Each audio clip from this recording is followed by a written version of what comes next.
I now give the floor to His Excellency Demeke Mekonnen Hassan, Deputy Prime Minister and Minister for Foreign Affairs of Ethiopia.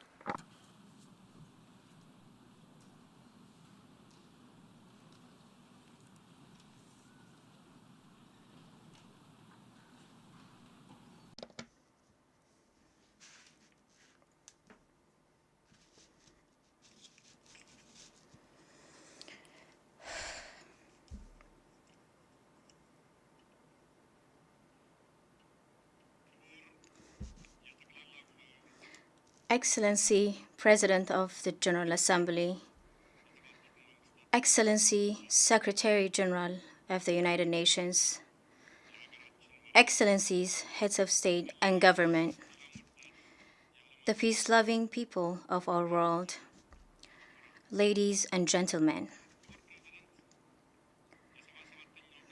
Mr. President, I congratulate you and your country, Hungary, on your election as the President of the General Assembly.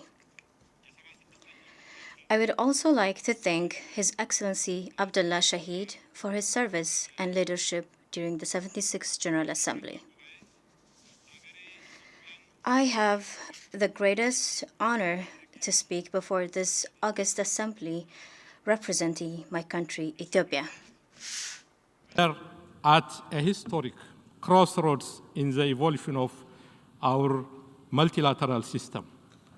Humanity is facing multiple and complex challenges ranging from climate change, extreme poverty, conflicts, terrorism, and geopolitical tensions. The consequences of these global challenges are of epic proportions and leave adverse socio-political impacts across the world. Nevertheless, international cooperation is not at a level near the gravity of the challenge. Although climate change and the resulting extreme weather conditions occur throughout the globe, the crisis largely affects the minimally resilient and the least responsible for causing the problem. A case in point is our region, the Horn of Africa, which in some part is highly hit by record-level drought while sustaining extreme flooding in other parts. Mr. President, climate disaster and its insufferable impacts are preventable. I therefore make an urgent call to all states gathered here to translate rhetoric into action. We must realize our climate finance commitments to build resilience and mitigate impact. We should act to meet our emission reduction targets. This requires focused coordination, non-politicization, avoidance of securitization, and good faith cooperation among all stakeholders. I must emphasize, Africa is not responsible for the historic emissions that caused the climate crisis. Yet, we are the ones making the most tangible contribution to mitigate the impacts of climate change. In Ethiopia, our afforestation program, the Ethiopian Green Legacy initiative, saw the planting of billions of seedlings and created a strong culture of afforestation. We are also on a path to sustainable energy transformation and green growth. These proactive programs deserve recognition and tangible support. Mr. President, we have a shared planet and a common destiny. Overcoming our collective challenges require concerted efforts and trusted global leadership.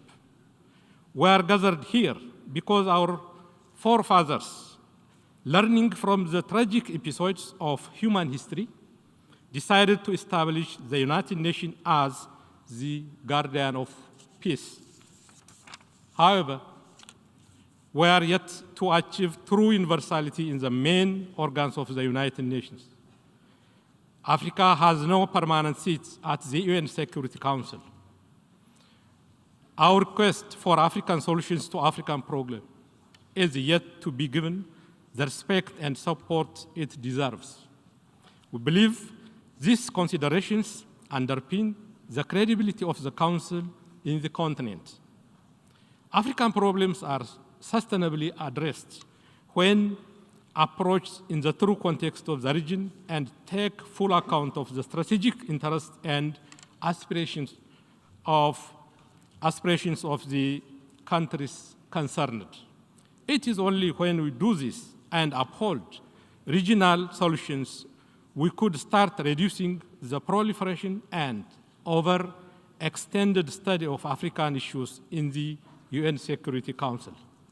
Mr. President, for the past 4 years, Ethiopia has made significant progress in its socio-economic development and democratization. These years have also been compounded by challenges that tested our survival as a nation.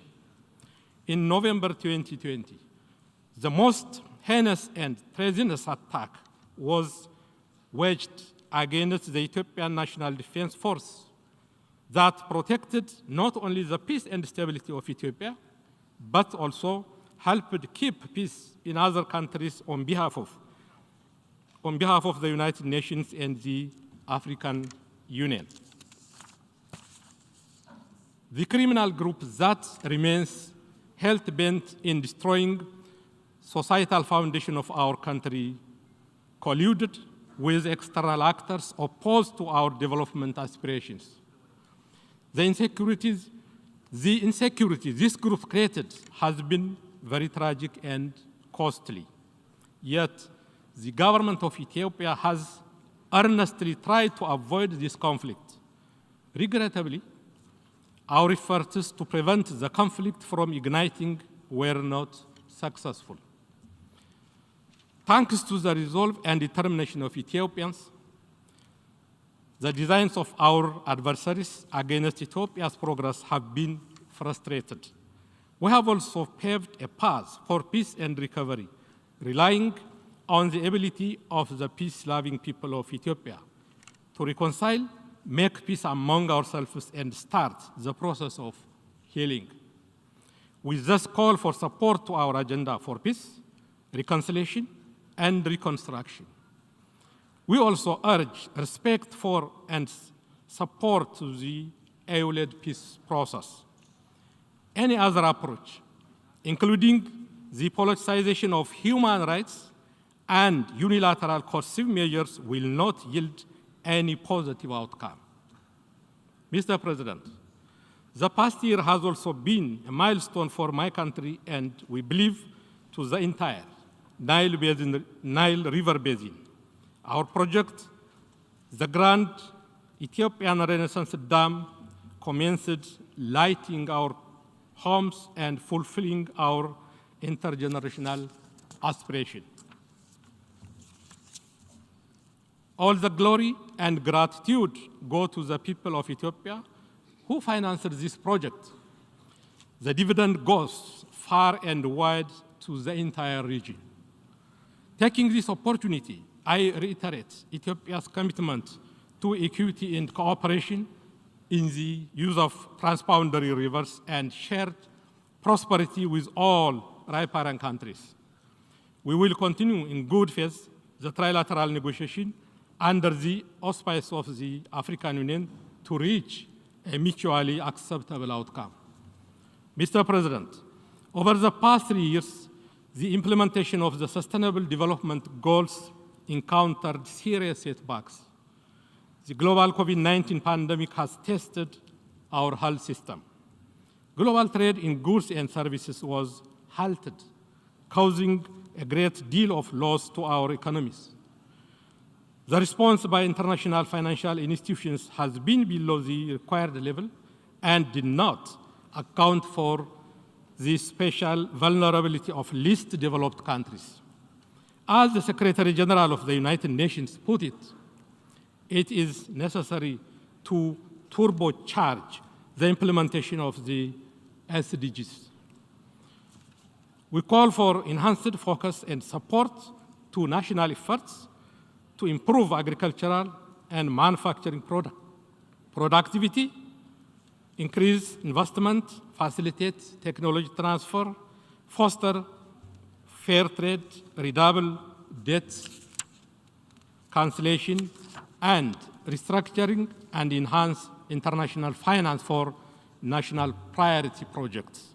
Furthermore, we should enhance the efforts to combat illicit financial flows, unlawful extradition and trade of minerals, and corruption. Africa's youthful population and its vast natural resources should be a source of growth and better jobs.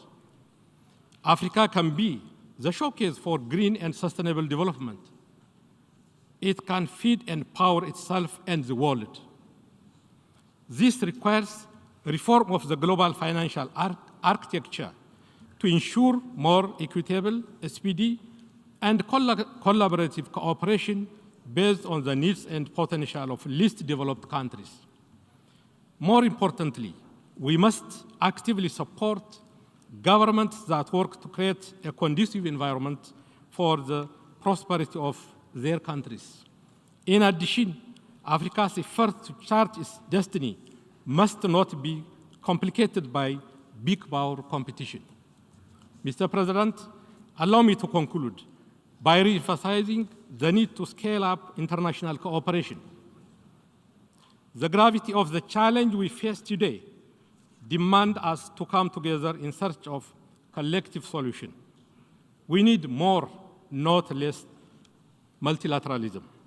We shall continue to uphold our cardinal principles of independence, impartiality, integrity, non-interference, sovereign equality, and non-selective to maintain a working multilateral system rooted in the Charter of the United Nations. We need to reform our global institutions to reflect current realities. We need to make them more representative and responsive to the demands of the time. Only through genuine solidarity and concerted action could we ensure collective security and prosperity. I thank you all for your attention and wish you, Mr. President, a successful term of office. I thank you. አመሰግናለሁ። Agradezco al I thank the Deputy Prime Minister and Minister for Foreign Affairs of Ethiopia.